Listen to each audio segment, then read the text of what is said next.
This presentation is this is a coaching program that's going to be taking place on a regular basis every week from at 9:30 every Thursday. It's going to last 30 minutes, and it's really designed to really provide a level of service and value for all attendees. It's completely complimentary, of course, and it's predominantly designed to focus on two elements: sales and leadership, but it is also designed specifically for the mortgage industry to a great extent. So we're going to be focusing on the mortgage industry since, number one, that's one of our specialties here, but also it looks like that's the shall we say, the representation that we're getting. So let's get started on this. What you have here is a PowerPoint that is going to be focused on what we will call the look at the high producer and the low producer. So let's begin. What you're going to see is how high producers work as opposed to low producers. Okay. And it has a great deal to do with mindset and execution. So first of all, a low producer, I need to work on this loan file. And what that means essentially is that more often than not, loan officers extend the amount of time that they need to be working on a loan file well beyond what it should. If you look at a high producer, your typical high producer is going to be one that, for starters, takes a very complete application. And they do not exceed more than, get this, folks, somewhere between 2 to 3 hours in preparation of the actual loan file, and they submit a complete loan file. As a result of that, their submission quality is extraordinary. What that allows them to do is to really rededicate time that they would otherwise be utilizing in what I call ghost processing a file to do probably what's the most important thing for their franchises, which is to bring new business. So this is the contrast between the working of a loan file between a low producer and a high producer. Regarding the market, a low producer typically is an individual that relies on the market condition. Things are slow, can't do much about it. Okay, I'm going to wait until the market corrects itself.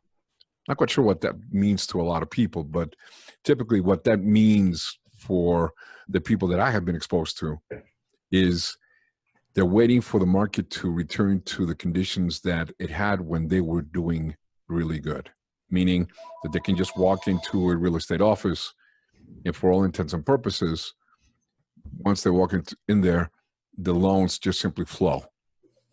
Well, guess what? That is not the case in many, many of the times. What does a high producer do? The market is down, things are slow, they adjust. And if you've gone to my website, the most recent primer that I wrote is literally in the ability to adapt to your ever-changing environment. Tatiana, Michael, and can you give me the name of the gentleman that is there with you, or the lady? Oh, they're not here with me. He's actually in his office. Oh, okay. Dan Hartzheim. He tried to sign in last week, had the same issue that I did. I'm meeting him today at 10:30. We were going to discuss what you went over here today. Oh, okay. So you're going to be taking copious notes on this. Okay, fair enough.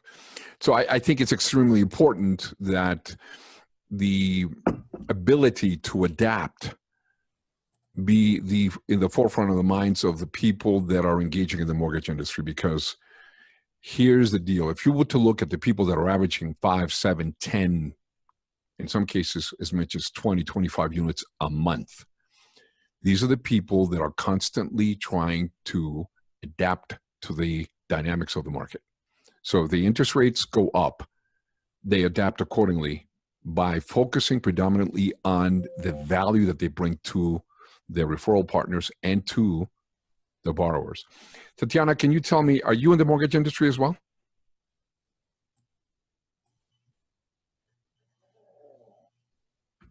Oh, what industry are you in? She is not.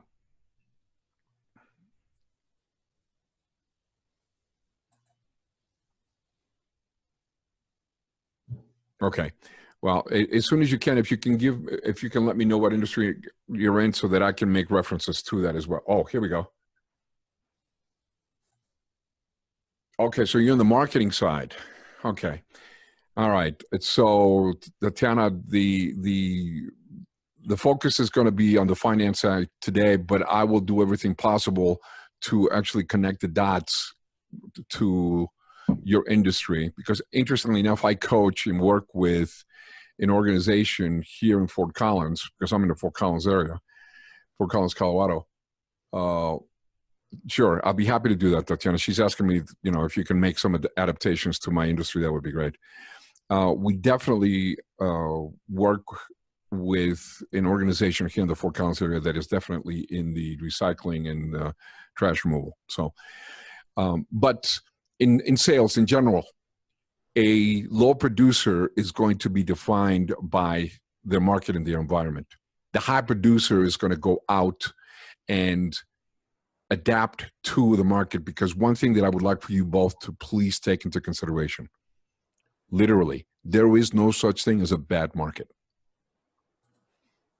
And the proof of the pudding is that you have high producing salespeople, not only in the mortgage industry, Tatiana, but in your industry and so forth, that literally find different ways for adaptation. And it's all a matter of mindset. And this is something that we will be covering in future sessions. And I would encourage you both to continue attending these things, because the next time that we sit down, we will definitely be talking about the mindset and the attitude and the energy that we bring to everywhere we go, and how that impacts your ability to sell. Okay. Another aspect of selling is, of course, the aspect of marketing and prospecting. A lot of people have confused returning emails with productivity. And the first thing that they do, no matter what, is they sit down in front of the computer and they'll invest 2 or 3 hours just engaging in emails. And I cannot tell you how much of a time waster that can be. Now, do you have important emails from key people in your inbox? Of course. What we have to be very careful of is that we do not find ourselves pulled into the vortex that emails can do. It's sort of like it's what I call the opiate of the business world. We begin to think that by returning emails, we are being productive. A high producer, a high performance salesperson will actually sit down and carefully select the emails that they need to answer from the key people that have a direct correlation to their objectives. In other words, your boss, your key referral partners, in Tatiana, in your case, your key clients, and the rest of the stuff gets answered during the course of the day. And in some cases, there will be emails that you do not need to answer. The key point of this particular slide is for you to have a clear understanding that emails can be a time waster and they can take you off task. So be very, very careful on those things. Hunter versus farmer. In sales, we have a propensity to actually try to land the deal on the first call. And I joke with people when I give them this example. I give them the example of, imagine that your significant other approaches you at a Starbucks the very first day that you set eyes on him or her. And she approaches you, or he approaches you and says, by the way, I've got 2 tickets to Cancun or to Cabo or to wherever, whatever your favorite destination is. The flight leaves tonight at 6 o'clock. It's 9 a.m. right now. Why don't you go home, pack, and why don't you meet me at the airport? I'd love to actually just get away with you. You and I go to Cancun, and tomorrow morning we get married. And every time that I say that to people, people smile and they laugh and they kind of go, that's ridiculous. What would you do? So I would never, are you kidding me? I would never consider that. I said, correct. And yet, that's the way many people sell. They walk in, they sit down with an individual, and then the expectation is to either land a deal or to have a significant level of commitment, even though it's just the first sales call. So what does a high producer do? The high producer is systematically farming, meaning they maintain a level of continuity, or what a good friend of mine calls flow, okay, of communication. What you have in your slide here is an 8x8 program. The 8x8 program was invented by a guy by the name of Gary Keller, who is the founder of a real estate organization called Keller Williams. And he basically devised a system in which he identified high value targets. And Tatiana, in your particular case, you maybe are looking at HOAs possibly, or commercial entities and those kind of things that could potentially be clients, but that you've never had dealings with. The 8x8 is a great process to begin to literally drop information, literally drip information week after week after week. So by week 7, after you have presented really relevant information about who you are, what your company is, the value that you bring, okay, that you can pick up the phone, and when you make that phone call, you have warmed up that call. Michael, in your particular case, this is really powerful when it really deals with real estate agents that are of high value targets that you can work with. I will have a full presentation on the 8x8 in times to come, and we will keep you posted in terms of when that is coming, because this is something that a lot of people really find of great interest. So hunting versus farming. The most effective way of selling is going to be for you to systematically farm, meaning you're going to establish a relationship, you're going to connect, and then you're going to actually engage in a number of things that are the stages of an effective sales call that we will also cover. And I'll refer them, I'm going to give them to you right now. We're going to touch them in the future, but I would like for you to consider them right now. And please write these down. Tell me when you're ready. I'm ready, Paul. Okay, outstanding. The first thing I would tell you is connection. Whether you like it or not, the selling game, if you will, is about people. We are dealing with people, their nuances, their emotional aspects, their preferences, and connecting with people is of vital importance. A lot of people feel that the predominant approach that they have is relationship selling. That's huge. The key thing is not to stop once you establish the relationship. There's a great deal more to be done. So the first stage is connection. The second stage, and probably the most important aspect of selling, is discovery. Let me be clear on something. Discovery is probably the most important aspect in the way that we interact with our personal lives, and definitely in our professional lives. This is where you begin to ask a number of open-ended questions that will help you identify the point of pain or the point of pleasure within your targeted client. Because, and please write this down, your value proposition must be based on discovery. If you're making a value proposition that has nothing to do with the discovery or with the needs or wants, pain or pleasure of the client, what you're doing is you're making that transaction about you. Let me be clear. If you're in sales, it is never about you. It is always about the client. It's not about what you say. It is about what you ask. It's not about creating a selling environment where the salesperson does most of the talking. It is creating a buying environment where the client does most of the talking, because it matters who says it. If you don't take anything away from this call today, please take that, because that is powerful.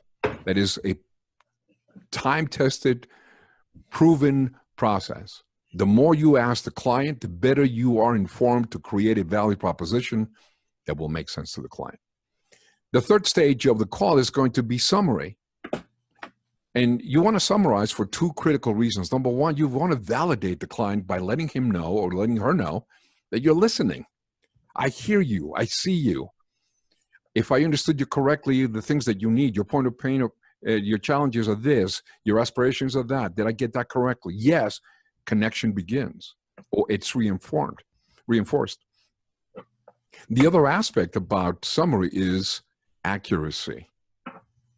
Because for a sales professional, the most important thing that you could actually generate is and develop is your listening skills. Listening is by far the most important aspect of effective selling. So when you are hunting, You're not going to get to do all these things. When you're farming, you are developing and you're understanding. You seek to understand more than you want to be understood. And that is critical.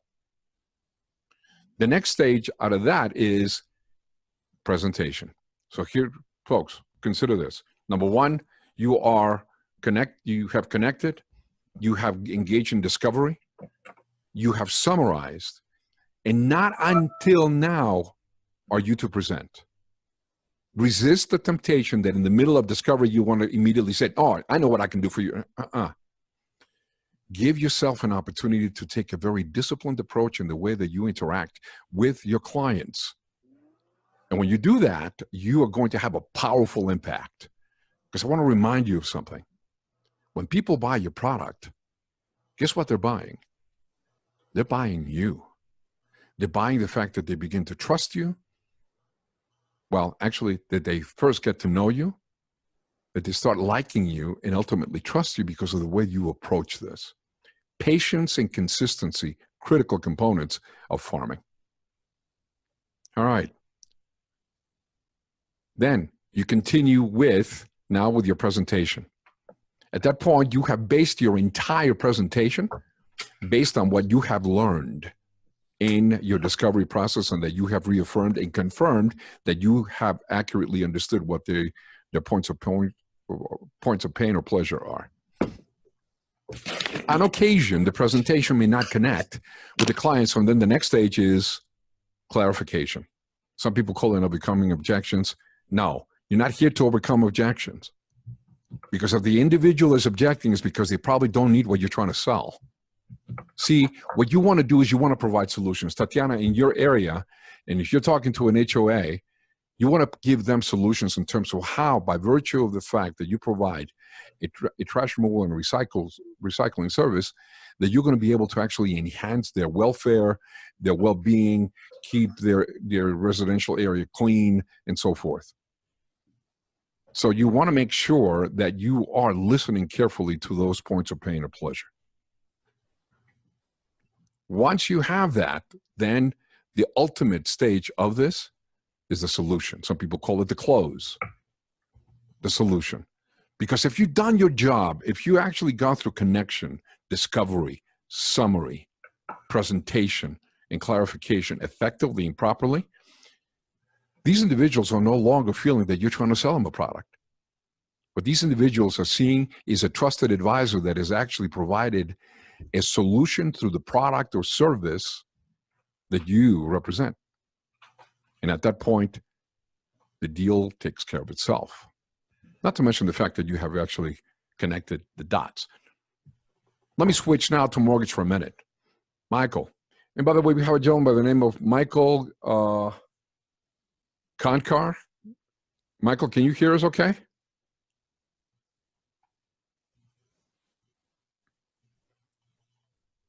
Michael, can you hear us? I'm assuming, Paul, you're talking to the other Michael. And that is correct. Okay. Michael, can you hear us okay? Yep. Okay, great. Michael, are you, oh, wait a minute. You were on the first session that we had, weren't you? I was. Oh, welcome back. Great to have you. And you're in the mortgage industry, correct? I was listening to the first couple of minutes on my phone because I had an appointment that ran long, but yeah. Hey, you're taking care of business, kiddo. That's great. Good for you. Right. All right. So now let me switch. Tatiana, I'm going to switch to the mortgage industry for a bit. And we're talking about loan management. This is a critical piece because when we get into loan management, your low producer has a tendency of doing something. They will spend double the time practicing what we call creative avoidance. Some people use the management of the loans. In other words, I need to make sure that we have the bank statements, and we were missing the last page of the bank statements, and now we're going to get it. And because they don't want to make the calls, they do not want to actually reach out and start reaching out to the top producing real estate agents or referral partners, or for that matter, their database. So what do? They overstate their engagement in the management of the file. Folks, this is wasted time. You should not do that. I don't know, Tatiana, if you can relate to this from the standpoint of you being able to, or you being engaged in administrative duties that are really unnecessary, but that you're using that as, or that people in your industry may be using that as a creative avoidance device so that you don't wind up making the calls. Call reluctance is very much alive and well, unfortunately. But typically, it takes place because people do not know exactly how to bring the value. We'll talk about that in future sessions. High producers, very simple. They spend 2 to 4 hours in total working on a loan file, and that's all she wrote. Period. No debate. Michael from Caliber Home Loans. Yes, You know a person that you report to, or at least that your manager reports to, by the name of Nancy, correct? yes, she's our RVP. Exactly. And she was producing somewhere between 100 to 150 million a year. Yep. Okay. Top producer for Wells Fargo for years, for decades. I don't remember who she was with, but yeah. Well, Nancy and I worked together at Wells. Oh, Okay. there you go. Yeah, we go back ways. And this is what she did. She would spend no more than 2 to 4 hours on a file. She had 2 assistants, and that was it. Because without that kind of discipline, you do not wind up effectively generating that kind of production. So be careful that you do not overspend your most valuable asset, which is your time. So high producers or low producers, no more than 30 hours per week. Now here, let me make something very clear. They're in their office for 50 hours, but their productive time is not in excess of 30, in some cases 20. Your high producers are consistent.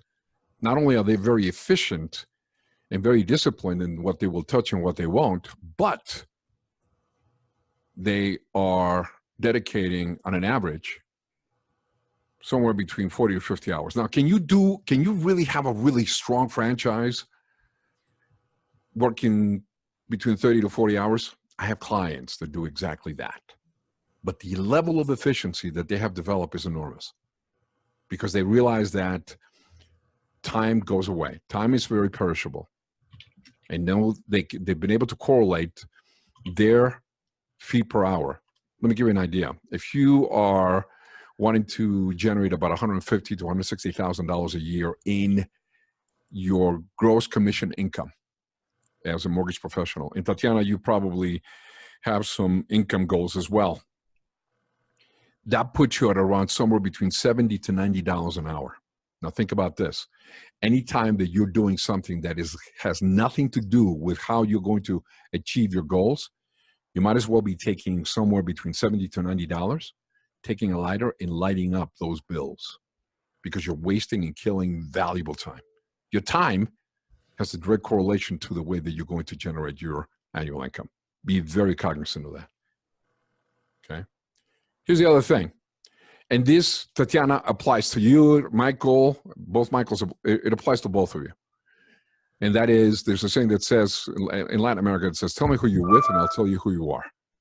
So low producers will literally associate themselves with virtually any real estate agent. I want to give you a statistic or any referral partner. And Tatiana, I don't know if you are experiencing this kind of situation, but we have in the real estate industry, as much as 80% of the real estate community within a particular real estate office represents only about 20% of the income. I have personally verified that statistic. I've been in the mortgage industry at both the originator and the senior level, and I have seen that statistic over and over again. I've also seen that statistic within mortgage professionals. You got to be very careful who you are after. You have to be very selective. A high producer will carefully select not only the realtors and referral partners, they will carefully select the borrowers. If you've got a credit score of 475, that's your credit score, and you got 14 judgments and your loan to value is a little bit under 100% and your debt to income ratio is about 70, if you only have 1 or 2 loans in your pipeline, you're probably going to go after that boy or that gal. Don't. Because if you consistently market, you will be able to secure people that really are able to close loans. So you got to be very, very careful and selective about not only the real estate agents, but also the borrowers that come your way. Lastly, you have to understand that in order for you to be able to excel in your position, you have to be an extraordinary technician. Tatiana, I would imagine that in your particular area, you have to understand all the nuances and all the things about the industry in which you're in, so that this way you come across with authority and you are relevant. Otherwise, you're just simply begging for business. Okay? When you are relevant, it's because you are able to create an expertise presentation that clearly identifies you as a consummate professional or a proficient technician. As you can see, in the mortgage industry, low producers are constantly asking people around them about underwriting policies. High producers, they study, and Nancy used to do this. They study consistently underwriting policy, an average of 1 to 2 hours per week. Because you will know that there's a significant level of changes in the underwriting policy. Low producers make excuses, high producers focus. Just get it done. Okay, in the next session, next week, we are going to talk about how you evolve. Okay, so I've told you all the things about low producers and high producers. How do we get there? How are you going to actually get to be in a high producer status? And we're going to be talking about a number of things, specifically the key habits for sales success. Folks, thank you so much for being with us today. I look forward to seeing you. Thank you. You have our website. Please, if you have any questions, if you'd like to learn a little bit more about the services that we provide, feel free to give us a contact. I'm at highperformance-solutions.com. Give us a call. Take care, be well, have a wonderful weekend, and we'll talk to you next week. Thanks, Paul. You bet.